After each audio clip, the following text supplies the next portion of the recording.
Hello and welcome to Football Betting Education by MW Market Winners. In this podcast, I clarify and explain how you can become more successful in betting on football. Today I want to talk about 3 football betting strategies to win more bets. Winning more bets does not guarantee you win more or win money instead of losing in general. But it is a good start to lose less and improve overall, psychologically, but also financially. And these 3 strategies I want to talk about are especially important when you're starting out betting or when you're a beginner or amateur in general. Those are not complicated strategies, but definitely strategies you need to have in place or you should think about implementing when you take betting seriously. The first strategy is placing single bets instead of accumulator bets. You hear a lot of professionals or betting influencers or people in the industry talking about this. This is probably the first step you need to take going from betting based on your gut feeling and emotions to a more analytical approach. In general, it doesn't mean that accumulator bets are always a wrong choice. Like I said in a previous podcast, they can be part of a well-designed strategy, but in general, it is better to stay with single bets, to not get trapped into thinking with one big accumulator bet I can win financially really big and get all my losses back. So if you are analyzing or identifying games and markets you want to bet on, bet one event at a time. Don't place different bets at once. The second strategy I want to talk about is analyzing both teams first and then deciding what you want to bet or what you want to stake, and don't start the other way around. This might be also common knowledge for some people, but in general I saw a lot of friends and other people in betting shops doing exactly this. They had something in mind they want to bet on, and they don't feel like the need of thinking first or collecting information first and then make the decision. And there's a famous saying by Sherlock Holmes who said that it is always the wrong procedure to start with the hypothesis and then collect the data or information, because in the end then you will design or interpret the information and data in a way so they fit to your hypothesis, and it should be the other way around.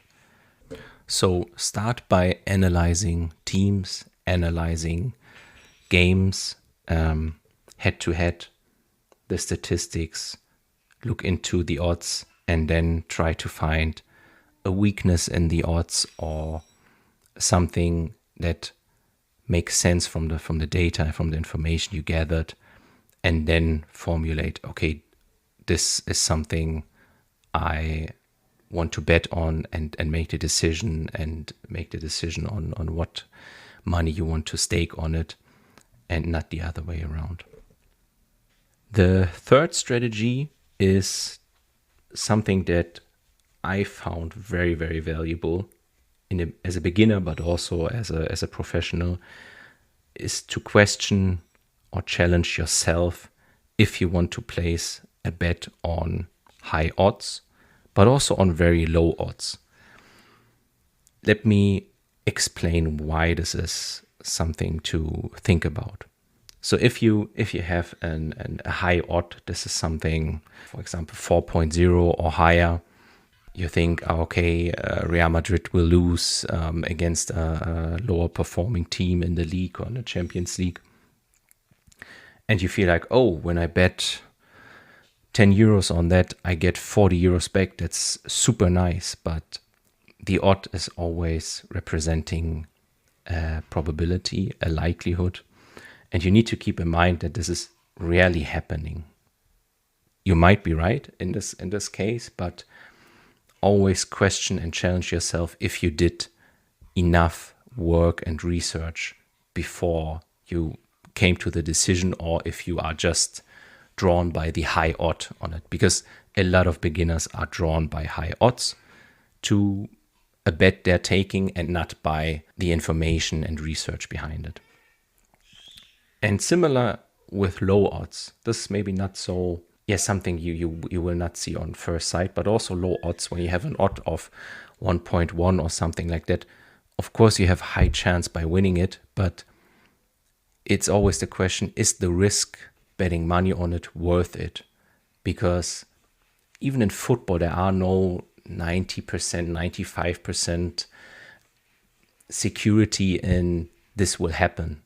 And you might win if you place 10 euros on a 1.1 euro, but you need to do a lot of these bets to actually win something out of it, to cover for the one game or for the 2 games you maybe placed money on this odd and lost, because there's always something like a last minute penalty kick, a last minute corner kick, and then there's a goal, and then there's a draw instead of a sure home win.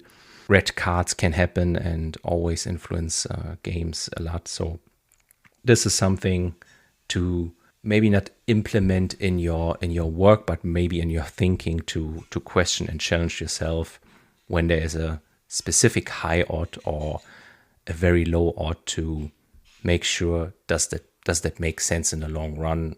Did I do enough work on it? I hope this was valuable for you. If there are any other strategies you feel, especially beginners, should be aware of, then let us know in the comments. And thank you, and see you in the next episode.